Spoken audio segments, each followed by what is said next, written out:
falar sobre crianças com comportamento difícil. Normalmente, todas as crianças têm um comportamento, vamos dizer assim, agitado, porque o sinônimo de criança é movimento. Então, na verdade, a maior parte das crianças, elas têm essa ânsia de se movimentar. Então, ficar no consultório parado é realmente uma grande dificuldade. Só que o que nós costumamos receber são crianças de comportamento realmente bastante difícil. E aí, por uma série de motivos, não é?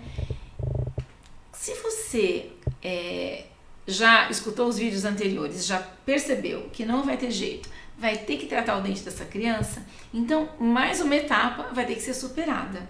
Como? A gente pode pensar que o comportamento difícil ele tem várias origens. Pode ser simplesmente uma origem comportamental, ou seja, atitudes da família. Pode ser uma reação à condição familiar daquele momento. Pode ser uma questão genética, pode ser um problema de cunho realmente mais aprofundado, não é? Uma questão mais psicológica, alguns pacientes inclusive sendo acompanhados por psiquiatras mais de perto, mas independente da causa que leva aquele comportamento difícil, a minha função e o meu grande encorajamento é que os pais não fiquem paralisados por essa condição da criança. O profissional ele vai saber lidar com aquela criança dentro das melhores condições daquilo que os pais trazem para o profissional naquele momento inicial da consulta. Bom, mas tudo parece muito fácil, né? Mas como de fato acontece? Como a gente consegue virar a página de histórias que foram difíceis por muito tempo, não é? Cada profissional vai ter os seus recursos, vai ter sua caixa de ferramentas. No meu caso em particular, eu trabalho com homeopatia e com antroposofia há muitos anos. Então, a homeopatia e a antroposofia, eles partimos de medicamentos naturais que não vão mudar a criança, mas vão ser facilitadores na abordagem dessa criança. Então, muitas vezes, a criança, ela não tem um temperamento agitado ou não tem um temperamento específico somente no dentista. São crianças que têm características diferentes, ou que apresentam manifestações, vamos dizer assim, na escola, na relação com a família, com outros parentes, com outras crianças. Então, o segredo é que a gente vai ter que encarar essas situações, usar de ferramentas, de recursos que o profissional em particular tem e tocar a bola para frente para resolver. Então, muitas vezes recursos da psicologia, o canto harmônico, a harmonização do ambiente sob vários aspectos vão ajudar. Mas agora eu vou dizer uma coisa que pode parecer até exagerada para os pais, mas o trabalho bem próximo dos pais, a conversa muito aprofundada com os pais é que vai dar o melhor resultado, porque ninguém é melhor do que os pais para nos ajudar para ter um maior resultado em termos de harmonia daquele tratamento. Então, conversando com os pais, realmente a gente consegue despertar esses pais para possibilidades que eles jamais poderiam imaginar. Coisa interessante é uma polêmica que surgiu algumas vezes nos comentários, que eu gostaria de esclarecer para vocês. O público leigo, ele obviamente não tem experiência com o que acontece dentro do consultório. Por esse motivo, inclusive, é que eu voltei ao Instagram para fazer as filmagens, os relatos, as fotos, assim que o paciente acaba de ser tratado, na emoção, do calor daquele momento, para as pessoas perceberem o que realmente acontece.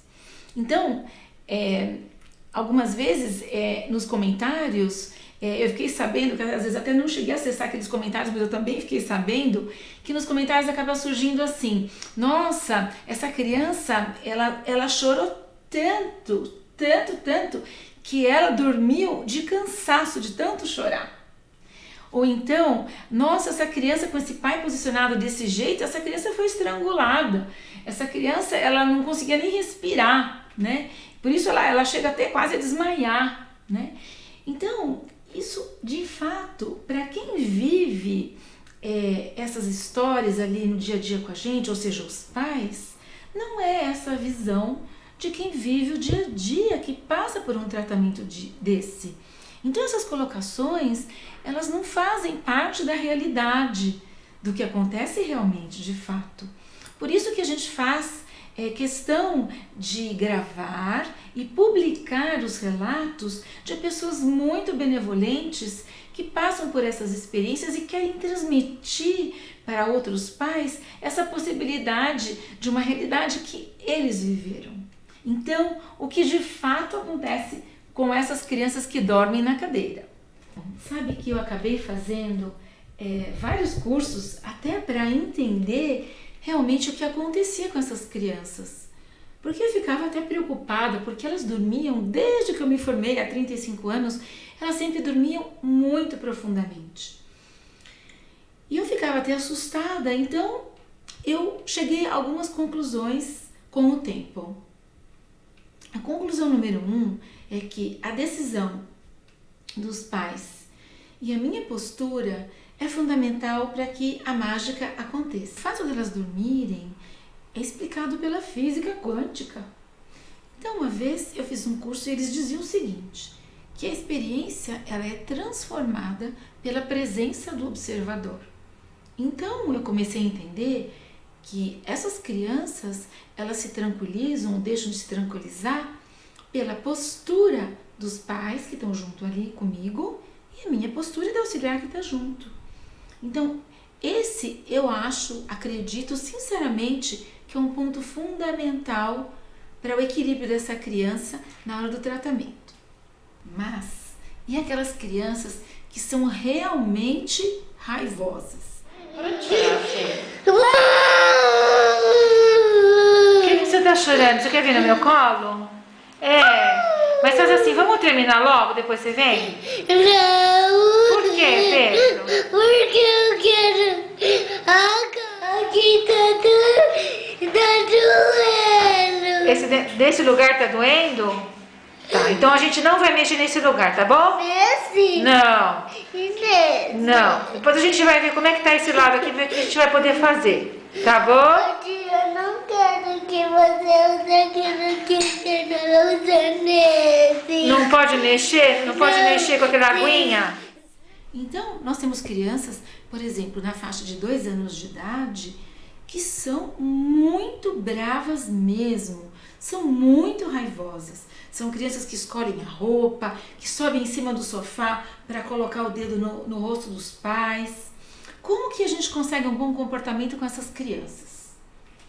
Normalmente, essas crianças são as crianças mais carinhosas que a gente tem no consultório.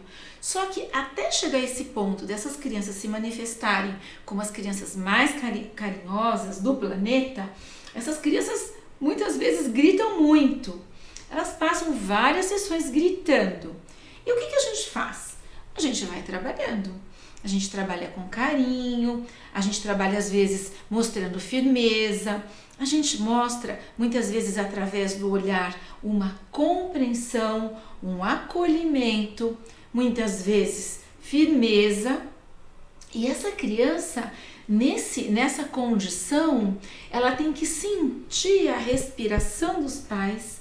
Não precisa até falar, mas os pais estando presentes e respirando já é o suficiente para que essa criança perceba que não está sentindo dor.